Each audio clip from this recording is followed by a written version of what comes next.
Hello guys, welcome to E Takshashila classes. तो भाई कैसे हो आप सभी लोग? उम्मीद करता हूँ आप सभी लोगों की तैयारी बहुत अच्छे से बहुत बढ़िया तरीके से चल रही होगी। भाई आप सभी लोगों को पता है टाइम बहुत कम बचा है हमारे पास एफकेट के एग्जाम के लिए, तो हमें और मेहनत मारनी पड़ेगी। जो हमारे प्रीवियस सेशन से जो हमारे पिछली वीडियो थी उसमें हमने awards, defence, reports and indexes ये सारी चीजें कवर कर ली थी। आपको पता है कि इनमें से आपके करंट अफेयर में से एक दो क्वेश्चन तो पक्का बनेगा ही बनेगा। डिफेंस सेक्शन से तो आपको क्वेश्चन पक्का बनेगा ही बनेगा। अगर आपने वो वीडियो नहीं लगाई तो आप जाके हमारे यूट्यूब चैनल पे आपको वो वीडियो फ्री मिल जाएगी, वो जरूर लगाइएगा, देखिएगा। तो आज के सेशन में हम गवर्नमेंट स्कीम्स के ऊपर डिस्कशन करेंगे। सारी की सारी जो गवर्नमेंट स्कीम्स हैं इंपॉर्टेंट, वो आज के सेशन में कवर की जाएगी। एक ही वीडियो में हमारी सारी की सारी गवर्नमेंट स्कीम्स को हम कवर करेंगे जो पिछले 4 महीनों की है। तो चलिए जी करते हैं सेशन को स्टार्ट। सबसे पहला क्वेश्चन है, national birth defect awareness is observed every year by Niti Aayog in the month of. National birth defect awareness जो ऑब्जर्व किया जाता है, जो कंडक्ट किया जाएगा नीति आयोग के द्वारा, वो कौन से मंथ में ऑब्जर्व किया जाता है? आंसर रहेगा मार्च में। ठीक है जी, मार्च मंथ में ये ऑब्जर्व किया जाता है। नीति आयोग के द्वारा ये लॉन्च किया गया था national birth defect awareness month.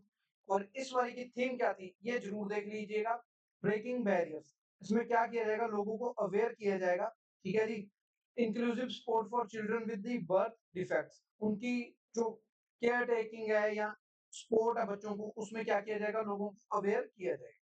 This campaign is an effort for observing Birth Defect Day, which is observed on 3rd March of the every year. तो याद रखिएगा, हर साल ये 3 मार्च को ऑब्जर्व किया जाता है। नीति आयोग के द्वारा लॉन्च किया गया है नेशनल बर्थ डिफेक्ट अवेयरनेस।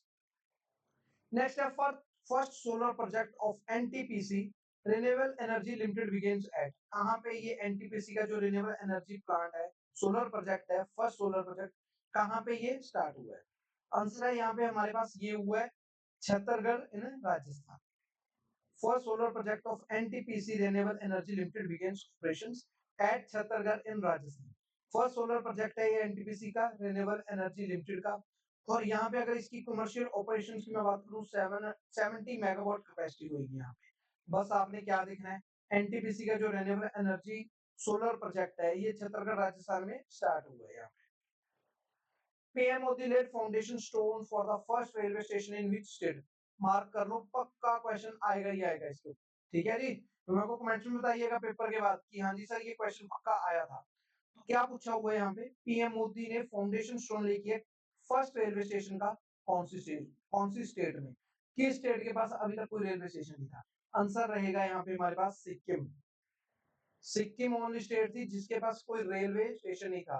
तो वहां पे फर्स्ट रेलवे स्टेशन कहाँ पे है, रैंकपो में आया है। Rangpo, the Sevoke Rangpo railway line spanning 55 kilometre from Sevoke in the West Bengal to Rangpo in the Sikkim. तो ये फर्स्ट रेलवे स्टेशन होएगा सिक्किम का। Recent CAA allowed for the grant of fast track Indian citizenship to religious minorities of which countries? कौन सी country से जो religious minority के लोग आएंगे इंडिया में, उनको सीए के अकॉर्डिंगली क्या मिलेगी, फास्ट ट्रैक इंडियनशिप मिलेगी।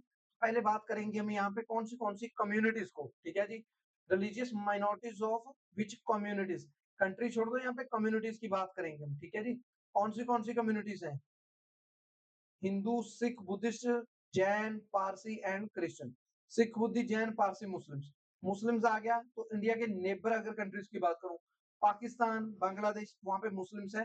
तो वहां से जो आएंगे माइनॉरिटीज वाले, उनको फास्ट ट्रैक इंडियन सिटीजनशिप दी जाएगी। तो इनमें मुस्लिम्स नहीं होंगे यहाँ पे, जोरोस्ट्रियंस ये भी नहीं होंगे। ठीक है जी, तो आंसर होगा हमारा यहाँ पे ए। The Citizenship Amendment Act 2019 was passed on 1st December 11 December 2019 to amend the Citizenship Act of 1955। तो क्या होएगा, ये अमेंडमेंट अलाउ करेगी to grant the fast track Indian citizenship to religious minorities including Hindu, Sikh, Buddhist, Jain, Parsi और क्रिश्चियंस को, जो neighbouring Muslim majority country से India में आएंगे, जैसे पाकिस्तान, बांग्लादेश, अफगानिस्तान, वहां से आएंगे, उनको जल्दी से फास्ट ट्रैक इंडियन सिटीजनशिप दी जाएगी 5 साल के बीच बीच में। नेक्स्ट है पीएम सूर्य पोर्टल। भाई क्या है पीएम सूर्य पोर्टल, जिसे इनॉग्रेट किया गया पीएम मोदी ने? Job opportunity to Indians returning from the war zone, survivors of the natural calamities, disabled from SC ST community, entrepreneurs of disadvantage section. तो आंसर रहेगा डी। तो यहाँ पे पीएम सूरज में क्या किया जाएगा?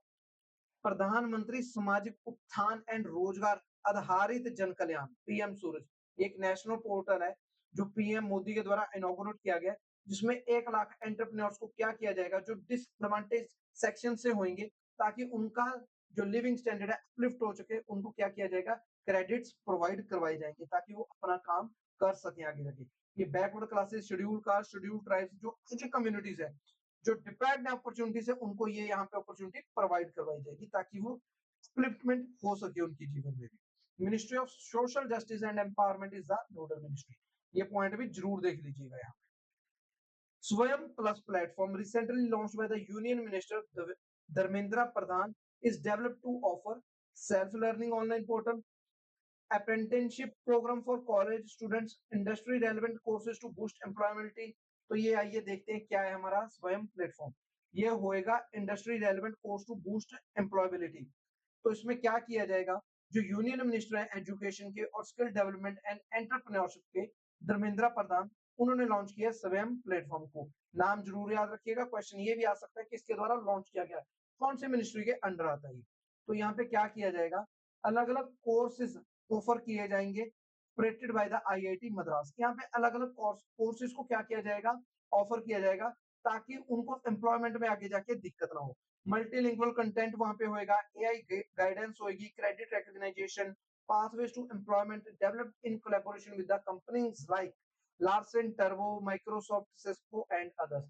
तो क्या किया जाएगा? यूनिवर्सिटीज में न्यू ऑफर्स, कोर्सेज को ऑफर किया जाएगा यहाँ पे ताकि उनको एम्प्लॉयमेंट में आगे जाके कोई दिक्कत ना आए। मल्टीलिंगुअल कंटेंट मिलेगा यहाँ पे, एआई गाइडेंस मिलेगी। तो ये स्वयं प्लस प्लेटफॉर्म धर्मेंद्र प्रधान के द्वारा लॉन्च किया गया।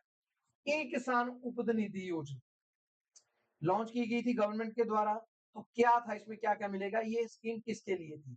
ये warehousing, logistic and fair prices. Answer होएगा ए यहाँ पे। इसमें क्या किया जाएगा? जो किसान होंगे उनको बिना किसी चीज के, उनको ना कुछ भी, कोई भी चीज ऐसा नहीं रहेगा कि फार्मर्स को इसमें कुछ भी कोलेटरल वैल्यू नहीं होगी, कुछ भी सिक्योरिटी डिपॉजिट नहीं होएगा, उनको डिपॉजिट नहीं करना पड़ेगा। उनको सीधा क्या कर दिया जाएगा? लोन दिया जाएगा, जिसका क्या होएगा? 7% पे उनको वो लोन प्रोवाइड करवाया जाएगा। वहां पे उनको कुछ भी चीज गिरवी, कोलेटरल, एक्स्ट्रा सिक्योरिटी डिपॉजिट नहीं करवाना पड़ेगा। और साथ में क्या होएगा? उनके लिए वेयर हाउसेज ओपन किए जाएंगे जहां पे वो फ्रीली अपनी प्रोडक्ट्स को वहां पे रख सकते हैं। तो ये है ई किसान उपज निधि योजना। उनको लोन्स प्रोवाइड करवाए जाएंगे एग्रीकल्चर के लिए, जो मिडिल क्लास फार्मर्स है, ताकि आगे को वो और काम अपना बढ़ा सके। नेक्स्ट है India first museum dedicated to cooperative is going to be set up in. India का फर्स्ट म्यूजियम है जो कोऑपरेटिव्स को डेडिकेट किया गया है, कहां पे ओपन होगा? आंसर होगा कोझिकोडे, केरला में। First museum dedicated to cooperative is coming up in Kozhikode. तो ये इंटरनेशनल कोऑपरेटिव म्यूजियम है जहां पे सक्सेस एंड अचीवमेंट्स दिखाई जाएंगी कोऑपरेटिव मूवमेंट्स इन इंडिया की, स्पेशली केरला। ये सेकंड होएगा इसकी किसी तरह का, second of its kind in the world.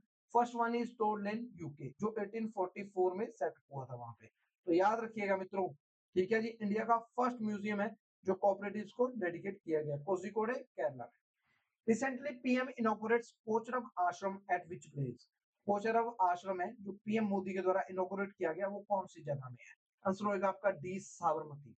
ये पहला आश्रम था जो महात्मा गांधी के द्वारा ओपन किया गया था जब वो साउथ अफ्रीका से 1915 में इंडिया आए थे। तो आप मेरे को बताओ, एग्जाम की तैयारी कर रहे हो, एग्जाम देने वाले हो, तो गांधी जी सबसे पहले जब इंडिया में आए थे तो वो कहाँ गए थे? तो ये आप मेरे को कमेंट्स में आंसर जरूर बताइएगा। अदरवाइज हम कल की क्लास में ये डिस्कस करेंगे और फर्स्ट पहला कहाँ पे गए थे और उसके बाद उन्होंने कौन सी मूवमेंट स्टार्ट की थी। कोचरब आश्रम वही आश्रम है जहाँ पे गांधी जी रुके थे before shifting to Sabarmati. Next है Sherni platform, recently launch refers to. क्या है Sherni platform? Empower career of female scientist, grievance redressal for female athletes. आइए देखते हैं ये क्या है, ये क्या होएगा। Sherni the she research network India has been launched by the UGC commission and library network centre. ये क्या रहेगा? ये हमारा रहेगा empower career of female scientist. तो यहाँ पे क्या होएगा?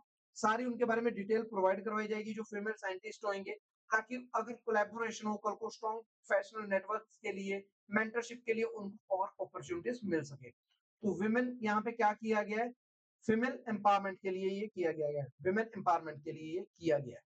ठीक है जी। India stands at the world's largest producer of mobile phone at the end of decade 2014 to 2024। किस कौन से नंबर पे आ चुका है largest producer of mobile phone में इंडिया? तो भाई पहले नंबर पे तो चाइना है, दूसरे नंबर पे कौन है? India. World second largest producer, first China mobile phones में, सेकंड कौन सा है? India. Which of the following has become the first multinational car maker in India to export electric vehicles from the country to international market? तो कौन सी multinational car maker है India में जिन्होंने क्या किया, इलेक्ट्रिक व्हीकल्स को एक्सपोर्ट किया country से टू इंटरनेशनल मार्केट? आंसर रहेगा Citroen. French automaker Citroën has become the first multinational car maker in India export electric vehicles from the country to international markets. President of India Shrimati Draupadi Murmu launched India's first homegrown gene therapy for cancer at, तो जो हमारे president है द्रौपदी मुर्मू, उनके द्वारा India का home grown जेने therapy for cancer के लिए लॉन्च किया गया कहां पे? आंसर देखते हैं, ये किया गया आईआईटी बॉम्बे में। This groundbreaking treatment called CAR T cell therapy is major breakthrough in the battle against cancer. Next हमारे पास पूछा जा रहा है, which of the following app is developed by the election commission that provide various services from registering voters with the disabilities to making wheelchair available for them on the election day? तो भाई election commission के द्वारा एक app बनाई गई थी जिसमें जो रजिस्टर्ड वोटर्स होंगे डिसेबिलिटीज के साथ उनको व्हील चेयर प्रोवाइड करवाई जाएंगी इलेक्शन डे के ऊपर। तो वो कौन सी ऐप थी? तो वो थी हमारी सक्षम ऐप, याद रखिएगा। नेक्स्ट है छापाहार पोर्ट के बाद India has gained operational control over which port in Indian ocean region? तो कौन से पोर्ट पे छापाहार पोर्ट के बाद इंडिया ने कंट्रोल हासिल किया है? आंसर होएगा सितवे पोर्ट। कहां पे ये सितवे पोर्ट, आइए देखते हैं। India has gained operational control over the Sittwe port in Myanmar. अगर आप इंडिया का मैप देखोगे आपको इजीली पता चल जाएगा। जो हमने पहले सेशन लिए हैं उसमें तो हमने फोटो भी इमेज भी लगाई है कि म्यांमार और इंडिया के बीच में है सितवे। अब क्या हुआ है, following approval from the ministry of external affair, तो क्या किया Indian ports global, the company fully owned by the ministry of port shipping and waterways to manage the entire ports on the Kaladan river, marking India second overseas port acquisition after the Chabahar in Iran. याद रखिएगा कालाधन river के ऊपर है Sittwe port Myanmar में, जिसके ऊपर India का ऑपरेशनल कंट्रोल आ चुका है, हासिल कर लिया है। Seng Khihlang festival is celebrated in which of the following states? Seng Khihlang festival है, किस स्टेट में ये फेस्टिवल मनाया जाता है? आंसर होएगा मेघालय। वाही अजेर मेघालय में ये फेस्टिवल मनाया जाता है। ये खासी इंडिजिनस फेथ के ऊपर ये फेस्टिवल वहां पे मनाया जाता है, सैंग खिलांग फेस्टिवल। 34th एडिशन था ये फेस्टिवल का। India's biggest climate clock on building in the Rafi Marg, New Delhi is installed by, तो इंडिया बिगेस्ट क्लाइमेट क्लॉक है जो राफी मार्क बिल्डिंग पे इंस्टॉल की गई है न्यू दिल्ली में, किसके द्वारा? आंसर होएगा यहाँ पे हमारा CSIR। अर्थ डे सेलिब्रेशन के टाइम पे as a part of earth day celebration वहां पे ये जो वॉच है इसको इंस्टॉल किया गया है और एक्टिवेट किया गया है इंडिया की बिगेस्ट क्लाइमेट क्लॉक को, जो CSIR headquarters building Rafi mark पे लगाई गई है। तो इसमें क्या था कि क्लाइमेट चेंज के ऊपर अवेयरनेस को फैलाने के लिए ये किया गया है। एम क्या था, ताकि to spread awareness about the climate change and its ill effects. Girl empowerment mission है जो अप्रैल में स्टार्ट हुआ था, ये किसके द्वारा लॉन्च किया गया था? आंसर होगा यहाँ पे हमारा एनटीपीसी। एनटीपीसी इंडिया की लार्जेस्ट इंटीग्रेटेड पावर कंपनी है, उनके द्वारा ये latest edition of its flagship CSIR the girl empowerment mission start किया गया था अप्रैल 2024 में। Zorrehab recently in news refers to, ये क्या है Zorrehab? XORehab भाई ये क्या है? ये एक IoT enabled व्हीलचेयर है। जैसे किसी को स्ट्रोक आता है, स्ट्रोक के बाद उनको थेरेपीज होती है सर्जरी के बाद, क्या किया गया कई एरियाज में उनको दोबारा से लाने के लिए थेरेपी के लिए काफी दिक्कत होती है, तो ये व्हीलचेयर क्या की गई है, डिजाइन की गई है, जो क्या किया गया the researchers at the IITB Bangalore, international institute of information technology Bangalore, उन्होंने डेवलप की है Zo Rehab, an Internet of Things enabled wheelchair device to help in the rehabilitation of the stroke patients post surgery। Surgery के बाद उनके जो patients हैं उनको recover करने में ये मदद करेगी। जैसे एक्सरसाइज है, थेरेपीज है, वो रिमोट एरिया में है या आने के लिए दिक्कत हो रही है, तो क्या किया जाएगा, ये व्हील चेयर उनके लिए अवेलेबल करवाई जाएगी ताकि उनको आगे जाके ये दिक्कत ना आए। According to UN, India's economy is now expected to grow by dash percent in 2024. India की जो इकोनॉमी उसको किया जा रहा है कि वो 6.9% से ग्रो करेगी इन 2024। ये यूएन की रिपोर्ट के अकॉर्डिंगली है, ठीक है जी।